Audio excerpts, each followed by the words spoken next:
Tarekat adalah jalan atau metode khusus yang ditempuh oleh para sufi dalam mendekatkan diri kepada Allah.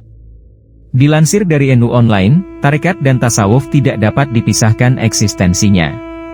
Dalam tradisi tasawuf, tarekat berfungsi sebagai sebuah sistem atau disiplin spiritual yang dipandu oleh seorang guru atau mursyid, yang membantu murid atau pengikutnya untuk mencapai kesucian hati dan kedekatan diri kepada Allah. Penamaan istilah tasawuf sendiri memiliki ragam pandangan yang berbeda. Ada yang mengatakan bahwa nama tersebut berasal dari kata sof atau barisan pertama.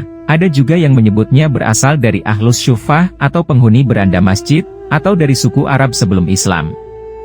Hanya saja, Al-Washifi dalam Mawazin Asy-Syufiyah menolak pendapat-pendapat tersebut, dan menyebut bahwa istilah tasawuf berasal dari kata Yunani, yaitu sophia, yang berarti kebijaksanaan.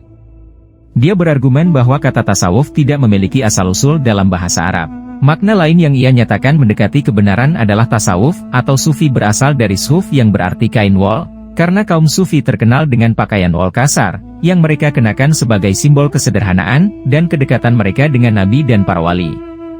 Berbeda dengan Al-Washifi, Al-Kalabadzi dalam At-Ta'aruf li Mazhab Ahli Ta'awuf, menyatakan bahwa kata tasawuf berakar dari syufah, atau beranda masjid Rasulullah. Argumentasi yang dikemukakannya, bahwa para ahli syufah atau orang-orang yang tinggal di beranda masjid pada masa Nabi, memiliki karakter yang sangat layak untuk dinisbatkan sebagai ahli tasawuf. Dalam diri mereka terdapat kejernihan hati, mereka senantiasa sholat di barisan pertama, sedangkan mereka sehari-hari menggunakan pakaian yang terbuat dari kain wol atau suf.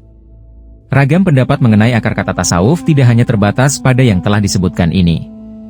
Begitupun dengan definisinya, para ulama memiliki ragam definisi yang berbeda-beda. Selain itu, tasawuf juga memiliki ragam fase perkembangan di sepanjang zaman.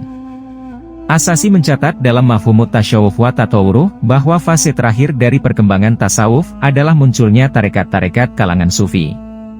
Berdasarkan keterkaitan antara makna tasawuf, yang berakar dari beragam kata dengan perkembangan bentuk tasawuf dari pengamalan pribadi, kepada doktrin organisasi, beberapa kalangan mengasumsikan bahwa, ahlus syuffah merupakan cikal bakal tarekat-tarekat yang berkembang saat ini.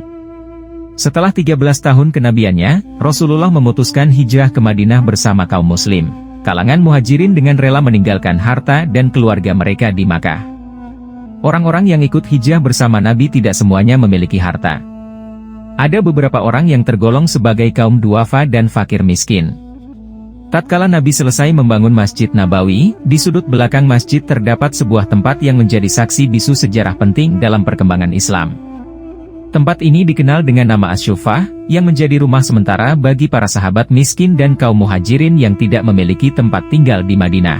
Masjid Nabawi saat itu merupakan bangunan sederhana yang terdiri dari dinding tanpa atap.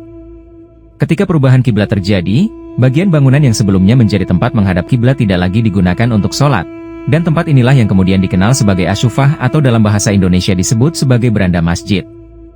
Awalnya, tempat ini hanyalah bagian dari masjid yang tidak beratap dan tidak terpakai. Namun, karena kebutuhan yang mendesak akan tempat tinggal bagi para sahabat, menjadikannya lebih dari sekadar naungan. Mereka adalah komunitas yang hidup dalam kesederhanaan, dan tidak tinggal di sana hanya untuk beristirahat saja, tetapi juga untuk mempelajari ilmu agama langsung dari Rasulullah. Di tempat ini, mereka mendedikasikan hidup sepenuhnya untuk mendalami Islam melalui belajar, berzikir, dan beribadah, menjalani kehidupan yang sederhana namun syarat dengan kedekatan spiritual. Di antara para penghuni Asy-Syuffah, terdapat beberapa sahabat yang kelak menjadi tokoh besar dalam sejarah Islam. Dalam kesehariannya, mereka hidup dari sedekah kaum muslim lainnya, namun tidak pernah meminta-minta. Umar Fala dalam tesisnya Ahlus Syuffah fi Ashrir Risalah wa Rasyidi mendata beberapa sahabat yang menjadi bagian dari Ahlus Syuffah. Di antaranya adalah Asma bin Harisah, Al-Bara bin Malik, Bilal bin Robah, Sakif bin Amr, Jabir bin Jamil, Hansalah bin Abi Amir dan masih banyak lagi. Kurang lebih jumlahnya 100 orang. Aktivitas Ahlus Syuffah sehari-hari selain beribadah dan berzikir adalah mempelajari Al-Quran dan hadis Nabi. Selain itu, mereka juga turut mempelajari cara menulis huruf Arab untuk menyalin Al-Quran kepada Ubadah bin Syamit. Tatkala masyhur di kalangan para sahabat, bahwa tempat tinggal Ahlus Syuffah dikelilingi oleh informasi penting terkait keilmuan dalam Islam, khususnya hadis. Para sahabat pun tidak segan mengunjungi beranda masjid tersebut untuk mendengarkan amalan-amalan yang diajarkan Nabi. Keterangan ini sebagaimana diceritakan oleh Uqbah bin Amir. Artinya, Rasulullah keluar menemui kami saat kami berada di Asyufah. Beliau bersabda, siapa di antara kalian yang suka pergi setiap hari ke Bathan atau Akik, lalu kembali membawa 2 unta besar tanpa dosa dan tanpa memutuskan tali silaturahmi? Kami menjawab, ya Rasulullah, kami suka hal itu. Beliau bersabda, mengapa salah seorang dari kalian tidak pergi ke masjid, lalu mempelajari atau membaca 2 ayat dari kitabullah, itu lebih baik baginya daripada 2 unta. 3 ayat lebih baik daripada 3 unta, dan 4 ayat lebih baik daripada 4 unta, serta seterusnya sesuai jumlahnya. Hadis riwayat Muslim. Jika melihat penjelasan ini, pola kehidupan Ahlus Syuffah sangat mencerminkan kejernihan hati dan tidak terikat dengan unsur duniawi. Tentu saja, pola kehidupan seperti itu di masa sekarang adalah manifestasi dari ajaran-ajaran tasawuf, begitupun tarekat.